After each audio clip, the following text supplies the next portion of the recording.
Good evening, everyone, and welcome back to the Brian Crombie Radio Hour in 2023. It's going to be a really interesting year with a lot of things happening from a political and business and economic standpoint. And I want to kick off the year from a housing affordability standpoint with Steve Lefleur. He is a senior policy analyst and a columnist. He's had numerous interesting positions in the past with the Fraser Institute and the Frontier Center for Public Policy. And he recently wrote a really interesting column that I read about the housing affordability crisis, which I think has been something that a lot of us have been focused on in the last little while. And clearly the Ford government has been focused on with lots of changes in Bill 23.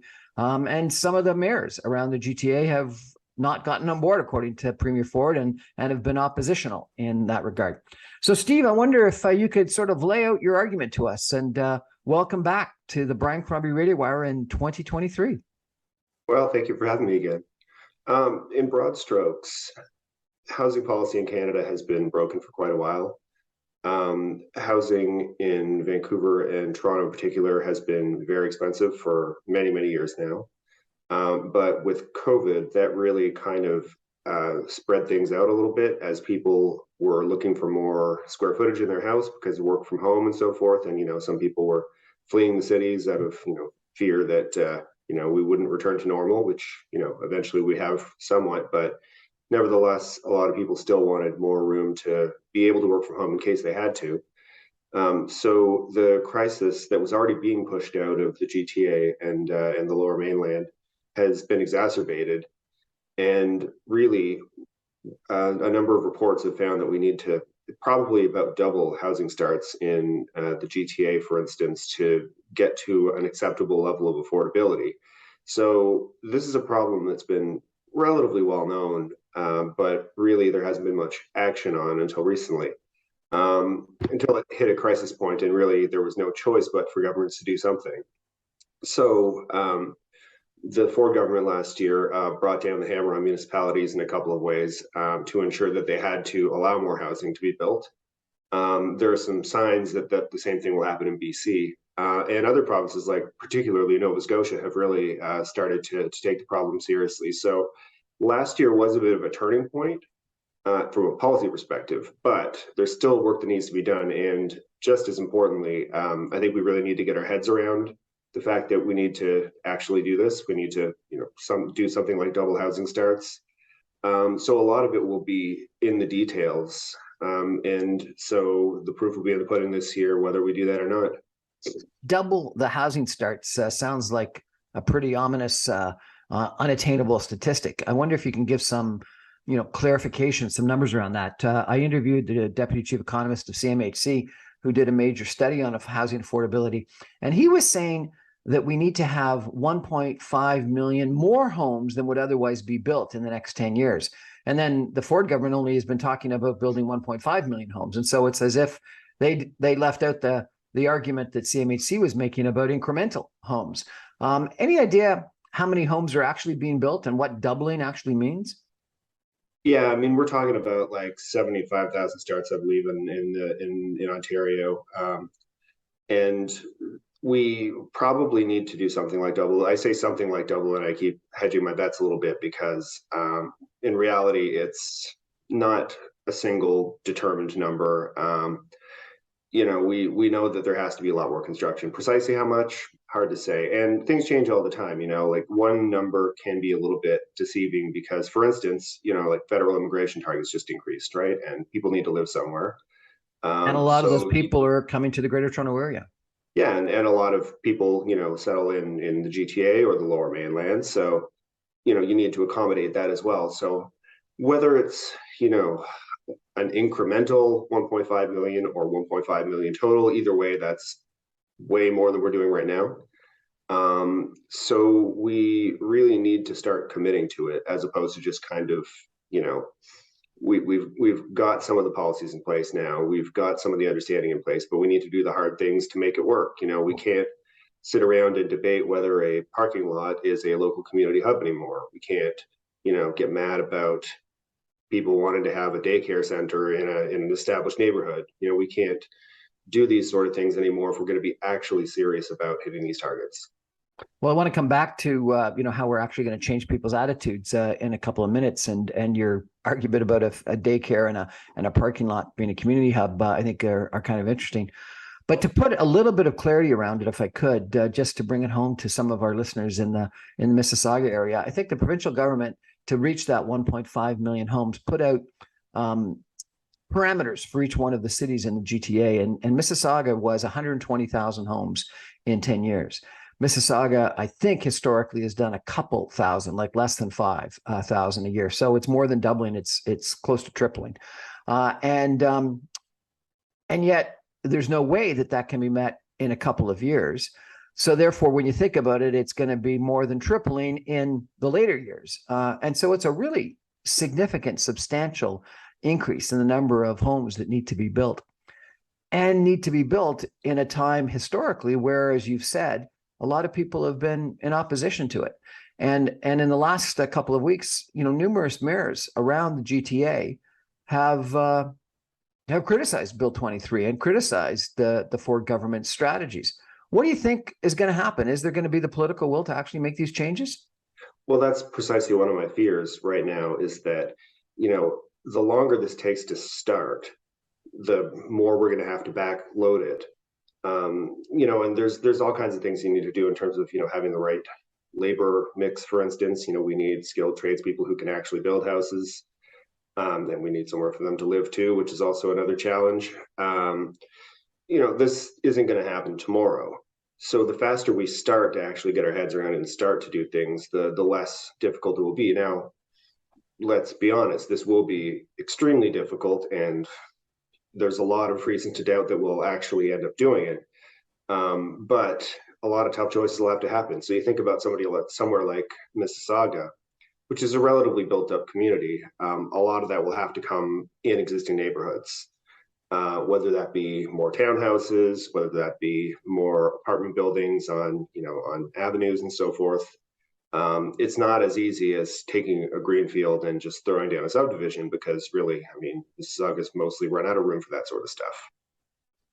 Well, I question that. And we could really talk about different areas around the GTA, but in Mississauga's example, there's a big development, 75 acres at Mississauga Road and Lakeshore, that's going to have 10,000 people potentially living there. There's the old Lakeview Power Generating Station, which is over 100 acres, which is going to have maybe 25,000 people living there.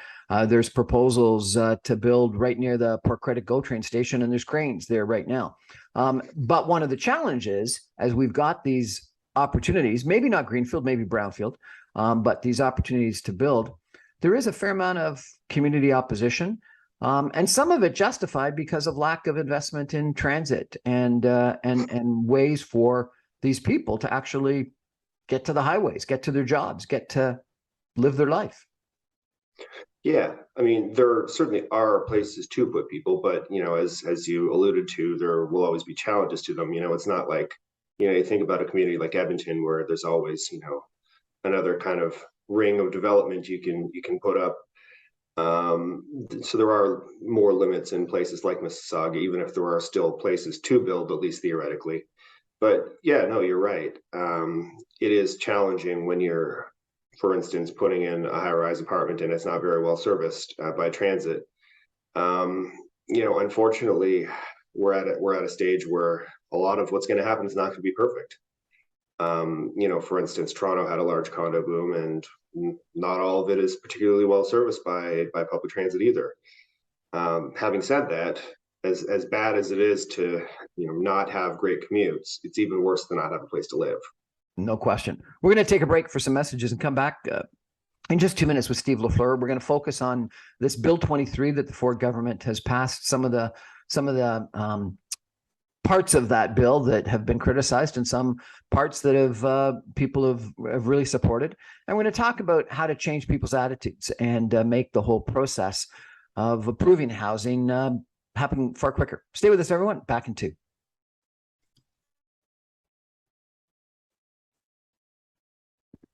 Welcome back, everyone, to the Brian Crombie Radio Hour on Saga 960. My guest tonight is Steve Lefleur. He is a senior public policy analyst. He's worked with several different organizations in public policy. He's a columnist. He's been a frequent writer, and I've seen his columns on a fairly regular basis, typically on housing and urban planning and issues associated with, frankly, this affordability crisis that we've got across Canada right now. And I really thank you for some of the columns that you've written, Steve. They've been really, really quite interesting. I interviewed your co-author just before the holiday break on development fees, and it was really quite an interesting discussion. Maybe we could talk about Bill 23 a little bit and some of the parts of it, and what you think are good and what you think are bad. And just to remind everyone, Bill 23 is a bill that the Ontario provincial government, the Conservative government, put forward to really try to accelerate the approval of housing. A lot of people have said, and you may know this better, Steve, than I, but that it takes longer to actually get housing approved in the Greater Toronto Area than it does to actually build it. And so therefore, getting the red tape out of this building process and some of the, NIMBYism may or may not be the right word, but some of the opposition, either out or more expedited, seems to be some of the recommended solutions. So what's your assessment of the bill and the good parts and the bad parts? So to put it in context, it's important to remember the origin of a lot of the GTA and the Lower Mainland's problems is that they've really implemented some pretty stringent policies to prevent outwards development. There's the agricultural land reserve in the Lower Mainland. There's the Greenbelt in the GTA. So what that's meant is there are large swaths of land where you simply can't build housing. Now, that's all well and good. In a growing region like the GTA or the Lower Mainland, you can build your way out of that by building up. The trouble is that when those pieces of legislation were introduced, there wasn't enough done to ensure the municipalities were going to be able to accommodate the additional density required. So we've let it get to a crisis point now. Any legislation was probably not going to be perfect. And some measures that weren't going to be very popular were going to happen. So now the provincial government has taken down the hammer to make sure that municipalities are going to have to let more density happen, and there's going to be some more sprawl as well. But in the context of a housing crisis that I don't think anybody disagrees on, by the way, I think everybody kind of recognizes that we're in a really serious challenge. Some pretty swift moves had to happen. But do you think those local governments will actually adhere to the provincial guidelines? You say they have to, but what I've been reading is that a lot of them have disagreed. And that's going to be a challenge. There's going to be a lot of challenges with getting local governments to cooperate. There's going to be challenges with, still having opposition to developments that people don't like. So, there's no silver bullet. It's one step along the process. Will it be enough? That's hard to say, but it is a step in the right direction at least. And really, at the end of the day, that's about all we can ask for. So let's go through some of the parts of the bill and the issues, if we could, and get your opinion on them. So one issue that people have really focused on is development fees, and you and I had a conversation, I think, 6 months ago, where we talked about the City of Toronto development fees increasing by something like 47% in 2022, 2023 versus prior years. The provincial government is scaling back development fees quite substantially. The local municipalities have historically argued that development fees were growth paying for growth, the cost of the infrastructure. But the counter argument to that is that development fees are really a tax on newcomers and an unfair tax on newcomers, which makes it far more expensive to build new housing and afford new housing. What's your take on this development fee issue, sir? Well, my recollection is in Bill 23 that it's mostly aimed at affordable housing units, so it's not all the units involved. So that would reduce the cost of actually building, affordable units. So there is that benefit. But the broader issue of development fees, a lot of the time, what they're essentially used for is a way to, pay for services without raising property taxes. It's easier to ask somebody else to pay for it. Now, I would argue that growth paying for growth is exactly what you want.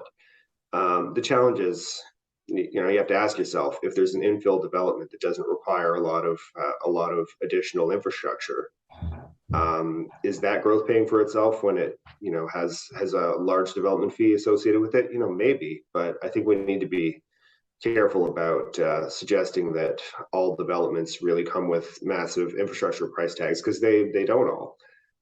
So I think we need to treat different types of developments differently to reflect the actual cost of them. And if there's a public policy mandate to have a certain number of affordable units, whether that be through inclusionary zoning or the municipalities building it, provinces building, et cetera, I think there's a reasonable case to be made for reducing the development fees on those properties. I do think that the idea of growth paying for growth makes sense. I do think, though, that the development fees have been used as almost a slush fund, where local governments have charged dramatically more than the cost of growth in those development fees.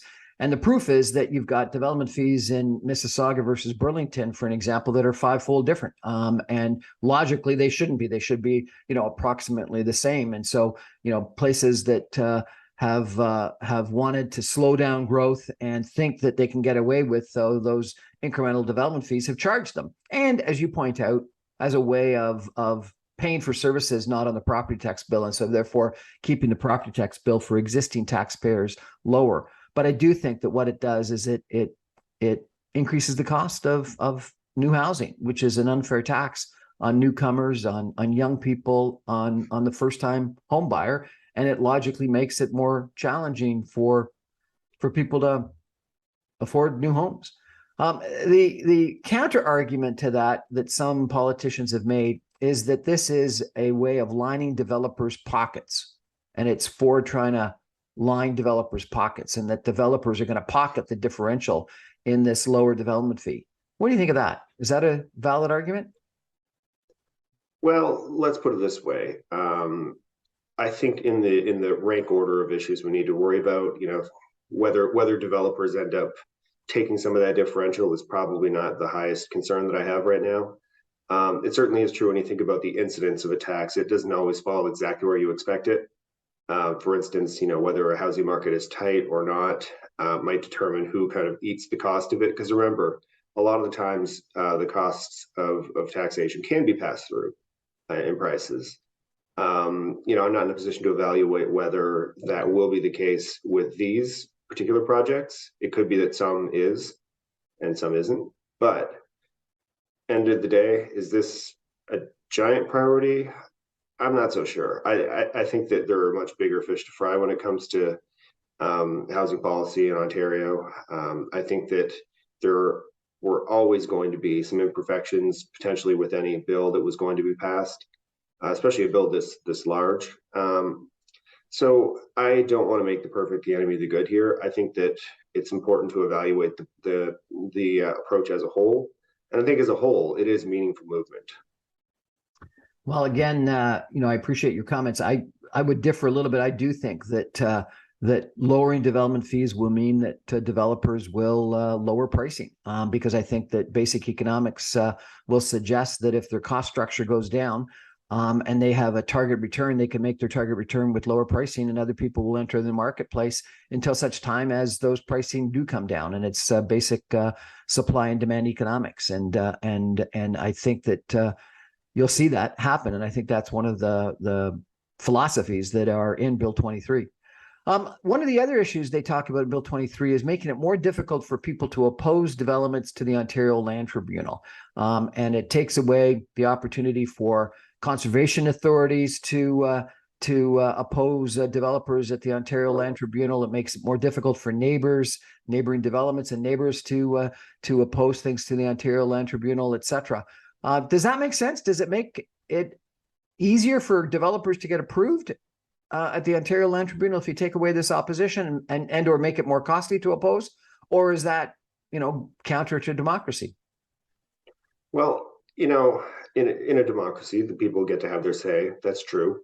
But by the same token, the people don't have to show up to every community meeting in order to really have democratic representation. That's why we elect representatives. Now, one thing that I'll also add is that when you think about who shows up for community meetings and so forth, that's not necessarily representative of the general population. Particularly when you think about a particular development in a particular neighborhood. Who's going to show up? Local property owners. Okay, fair. Who's not going to show up? People who would hypothetically move into that development.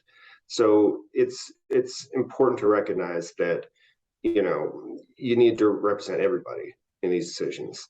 And you do that by having, you know, the provincial or municipal government make these decisions rather than having each neighborhood kind of have to stamp any kind of approval that's going to happen, because when you have that, you're not going to have a lot of development. So yes, it's true, you want to be sensitive to some concerns of neighbors, but you also can't really you have to make some trade-offs. You can't just say, well, okay, so there will be less park space per person if this happens, and then just end the conversation there. There are trade-offs in development, especially when you need to build a lot of housing very fast. Yeah, I do think that this issue of democracy and people's rights to oppose has been a little bit confused, and my sense is that too often we have a small minority that ends up being able to control the whole process. And whether it's a minority that is, as you say, the existing landowners or neighbors that have an outsized voice, far greater voice than the whole community, or frankly, for sure, the newcomers that are going to be coming in and moving into those new housing, and or frankly, it's even less than that, because it's those neighbors that have the time to join the ratepayers, local ratepayers organization, and those loud voices in those ratepayers organizations that end up having an outsized influence. And when municipal governments are elected with 20-30% popular vote, and there's not that many people that vote, it's primarily older, more established landowners that end up voting, and the group that end up opposing developments at community meetings are even smaller than that. It isn't really democracy. It's almost as if we have this small minority that have this unbelievably outsized influence on the whole process. What do you think of that? And let's not forget, too, it isn't every homeowner in the neighborhood who's going to show up. It's probably the ones who oppose the development. It's pretty hard to get anybody to go to a meeting to say, I don't really have an opinion, or, maybe this is fine. But if you really don't like it, you're probably going to show up. What do you think about this whole strong mayors and this right that Toronto mayor and the Ottawa mayor has, with only 1/3 of the council, to vote in favor of developments if they're supposedly in concert with the Ontario government policy of more housing? I mean, it's not the way I would have done it. I've described it elsewhere as kind of like a Rube Goldberg machine for housing approvals. I mean, it's over-engineered, overcomplicated. What they could have done is simply done what the government of Nova Scotia has done, essentially bring down the hammer from up high. The provincial government has every right to override land use policies. And if municipal governments aren't aligning themselves with provincial policy, let alone taking into account federal policy, you've got to do something. And the provincial government has every right to do it. I think instead of having this situation where you're essentially, blame sharing when things that people don't like get approved, I think that the province should just do it. How does the province just do it? These ministerial zoning orders, or what? Yeah, just override it. The provincial government in Nova Scotia is doing this already. There's no reason why we can't do it here. And that's going to be a fascinating one to watch, because they're really greenlighting a lot of development really quickly. And it's also a province that doesn't really have the same kind of recent history of rapid development. So it's even harder for them to really do in some ways. So, I think that we should be looking at what they're doing. So, Steve, what does it say about municipal governments if you think that they need to be overruled by the provincial government?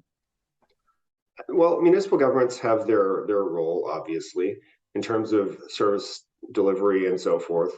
But I think it's important to recognize that the province has jurisdiction over a lot of land use issues. I mean, theoretically, the municipalities are creatures of the provinces. They exist at the pleasure of the provincial government. I'm not suggesting that the provincial government should just abolish municipal governments, but there are certain things that municipal governments are very well placed to do. For instance, we don't want the provincial government trying to take out the trash. But there are certain things where their incentives are bad. And when it comes to zoning, their incentives have been very bad and they haven't used them well. We can't simply allow municipal governments to continually decide that we can't build anything other than a single detached house in most of the GTA. That doesn't make any sense.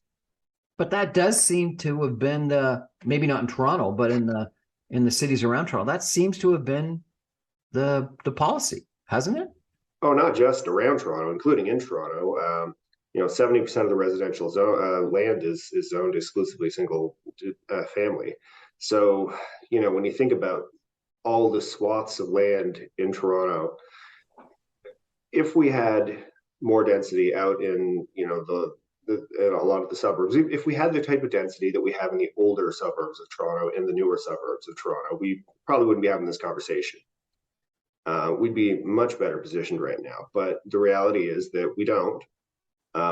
And unless anything, changed from a policy perspective, we wouldn't in going forward. A lot of those neighborhoods are even losing population as, families age and kids move out. So you've got two empty nesters and rather than, say 4 people in the household. And then also because we're not building enough the type of housing that people can downsize into, they get stuck there in many cases. So we've got a whole host of neighborhoods in Toronto that are losing population just like that. So unless something changed significantly in terms of what we can build where, this is only going to get worse. So one of the things that Bill 23 included was this right that people had to convert single family homes into, I think it's 3 different dwelling units. Now, some people have criticized that it should have been allowed to expand without having to go through the whole process, with an addition or a renovation or something like that, which I guess is not possible, but the actual just separation into 3 is possible. That's something that we should chat about a little bit. And then I think also, some of these new rules in regards to transit areas that have come into pass are worth talking about. But we're going to take a break for some messages and be back in just 2 minutes with Steve Lefleur talking about the housing crisis, the affordability crisis in the Greater Toronto Area in just 2 minutes. Stay with us, everybody.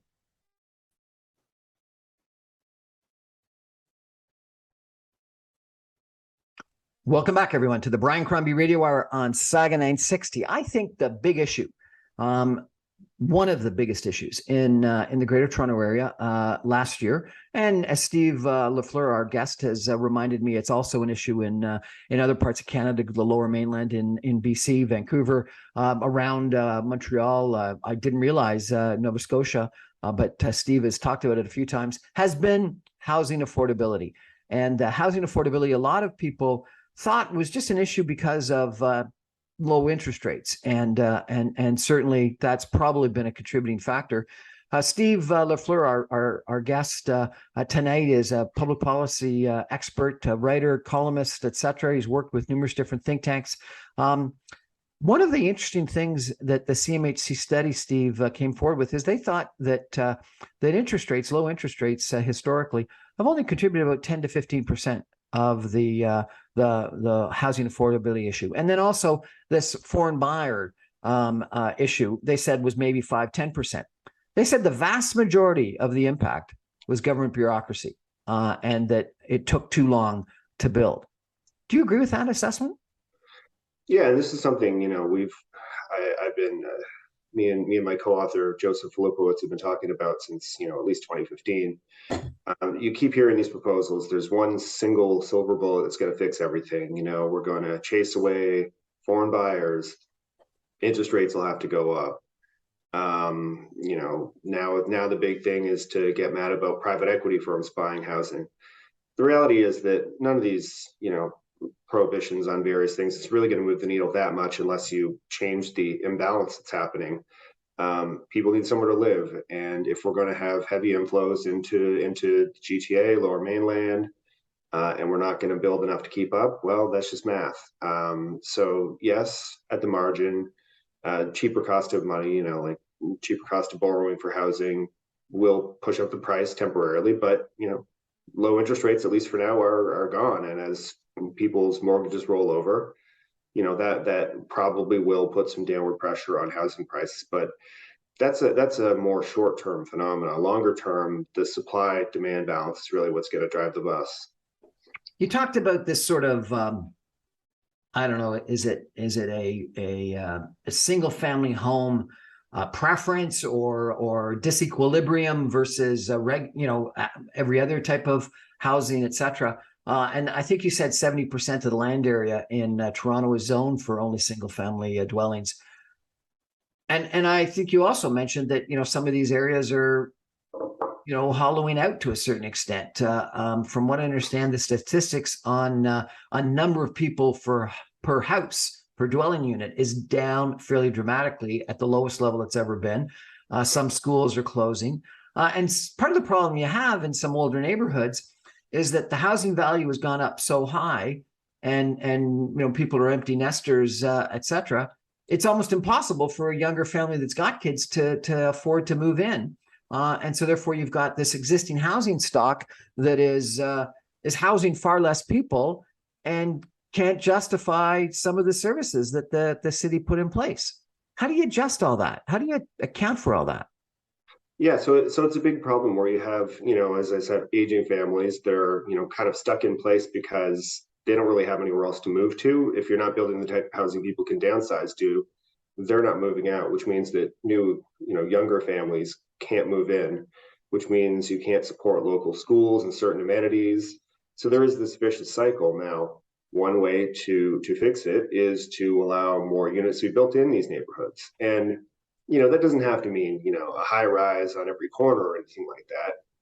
But what it does mean is we need to be more open to having, duplexes, townhouses, maybe some walk-up apartments around. Change is scary. However, these are things that neighborhoods all around the world have incorporated. You don't have to go any further in the GTA. Come to my neighborhood, come to East Toronto. Most of the houses are not detached houses. But yet, miraculously, people are willing to pay a giant premium to live around here. Now, I don't live in one of these, expensive houses, by the way. I live in an apartment building. But people are willing to pay amounts of money to live around here that seem unreasonable to me. So that's hard to square with the idea that allowing more density is going to ruin neighborhoods. Because if it was going to, then people would hate it here. And yet, people love living here. So clearly there are ways to do this that won't turn a neighborhood into, some unlivable nightmare. So this housing affordability task force that the provincial government had last spring recommended that you would have this as of right ability to convert a single family dwelling into 4 units. And at the time, they also thought that you'd be able to do some renovation, some expansion, et cetera, as of right on your own property without having to go through the whole zoning process. That was scaled back, but still, included to a certain extent in this Bill 23, where it's an as of right to convert a single family dwelling into 3 units, but took away some of the rights to renovate or expand, such that, you couldn't put on an addition without having to go through a process. You couldn't put on another floor. You couldn't, do some building. Some people think that, this is going to mean rooming houses all across the city. Other people think it makes a ton of sense because people that want to do a laneway house or a granny suite or a basement apartment can legally do it. What's your assessment of the whole issue? Well, so as you alluded, the provincial government didn't go as far as the task force wanted, and there are a number of details that I think will hinder the ability to actually build, more incremental density. So it's not perfect, and I hope in the future, it'll get expanded. But it is a step in the right direction. Now, does that mean there's going to be a rooming house on every corner? No. I mean, rooming houses are a very specific type of housing. Separately, the Toronto government finally harmonized rooming housing rules across the city because we were in a weird situation for a long time where, for instance, if you went on one side or the other of Victoria Park, you would either have rooming houses legal or you would have illegal rooming houses that existed that nobody wanted to talk about. Now they've harmonized it, so they're legal citywide. But you think about valuable urban neighborhoods. Most cases, that's not where you're going to get. And that's also not what's really being legalized as of right. But what you'll probably have is you'll have more houses with, a basement tenant that you might not even necessarily realize is there. A lot of the time, if you walk through mature neighborhoods and look one house to the next, you won't know the difference between a house where, you've got a family living or you've got it subdivided. It's just aesthetically, you won't really notice it. We've got all kinds of neighborhoods that already exist like this. They're virtually indistinguishable, whether you've got, your own kids living in the basement versus, whether you're renting out to, some other, 20 somethings. It's, unless you're a nosy neighbor, you're probably not going to notice. I think it also allows people to stay in their home longer if they're getting older and they can't afford the upkeep. If they can rent out the basement or rent out the laneway house or rent out a couple of rooms, it doesn't actually make economic sense. And if you think about the old attitude of you're the lord of your house, you should have more rights with your own home, shouldn't you? I would say so. And, it's not even just allowing people to stay longer, it's also allowing people to get onto the property ladder. For instance, I have a friend who bought a home recently that has a basement tenant. And part of the reason why he was able to afford it was because he has a basement tenant. So yeah, I think that allowing people to use their property the way they see fit for the most part is a good thing. Now, I don't think there's any real reason why you should be able to, have your own adult kids live in your basement versus having, somebody else's adult kids live in your basement. Like, I don't see why there's a big legal distinction there. One of the other things that have come out is making it easier for developers to build height near transit stations. I think it's 800 meters from a transit station, or at least more difficult for cities to limit height near transit stations. Does that make sense? Yeah. So you think about coming back to, growth paying for growth. If you've got transit stations near single detached housing, the single detached housing is not generating enough revenue to justify the fact that there's a big transit station there. So to better align the costs of infrastructure with the tax structure, I think that you need to have more development. And part of the issue too is that whenever a lot of transit expansions are sold to the public, the idea is that there's going to be more development to help pay for it. So if the municipalities aren't playing their part in ensuring that happens, then something has to give, because you can't just keep building transit stations and then not having enough housing next to it to justify it, and then keep doing it, rinse, repeat. That's just not viable. So it sounds to me like you think this Bill 23 actually is a good effort and may actually solve some of our housing affordability issues. Let me put it to you this way. I think if you go back in time, if you'd gone back 4 years and told me that the Ford government was going to do this, I would not have believed you. Had you gone back 4 weeks before it happened, I would have been skeptical. This has been a political hot potato for a long time. Nobody's wanted to touch it. I think that, a lot of people kind of just hope somebody else would do it. Somebody else would be the bad guy. And here along comes the premier. And, while it's not perfect, did deliver a substantive housing bill. So, I think credit is due. And while there are things to criticize, reality is we need to move fast. Can we sit here and deliberate over this for the next 3 years? No, we probably can't. So it's a good thing that the ball's rolling. Two of the criticisms, and they're not really part of Bill 23, but they're associated, are allowing development in the Greenbelt. And I guess what happened is something like 9,000 acres were taken out of the Greenbelt, but 9,000 acres or something like that were put back into the Greenbelt of other areas. And, not associated with the bill at all, but one of the big issues and really supportive of single family homes, but albeit in far-flung suburban areas, is this proposal for Highway 413. What do you think of those two issues?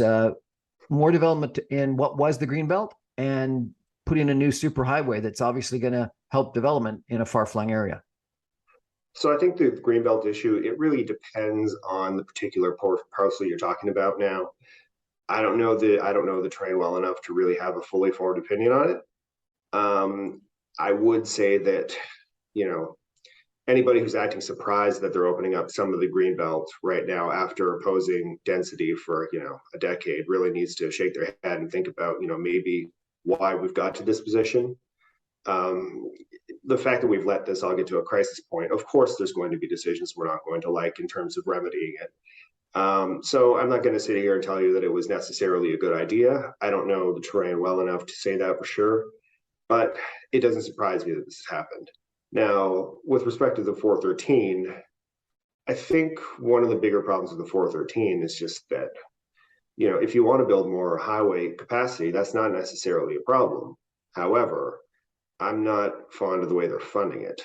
And by that, I mean, I wish that they would have told it to actually pay the cost of it, because just building more highway infrastructure without paying for it is probably not a great idea. So, 407 has been told, and some people liked it, and other people thought selling it off to foreign interests and then to other people made no sense at all. So why are you suggesting we should do it all over again? Well, those are two separate issues: the selling it versus the tolling it. You can have it publicly owned and tolled it, or you can sell it and have it tolled. Either way. But the reality is that if you want to manage traffic, there are two ways to do it. You can let people sit in traffic, or you can let people pay for the right to be in traffic, which will reduce the number of people that use it. Incidentally, this is something that the city of Toronto wanted to do on two highways that the provincial government didn't allow, which I think was a big mistake. But also, if you want more density, for instance, it's really hard when you're not charging the full cost of auto ownership and use. If you're effectively subsidizing people to drive further, they'll drive further. Any other parts of Bill 23 that you either like or don't like? I think we've mostly covered it, but the reality is that it is a step. Is it a perfect step? No. Was there an alternative on offer? Well, there were some things in campaign documents, but I didn't see anybody out there selling a holistic vision of what the GTA should look like to really compete against this. So it's no surprise to me that, this is what we ended up with.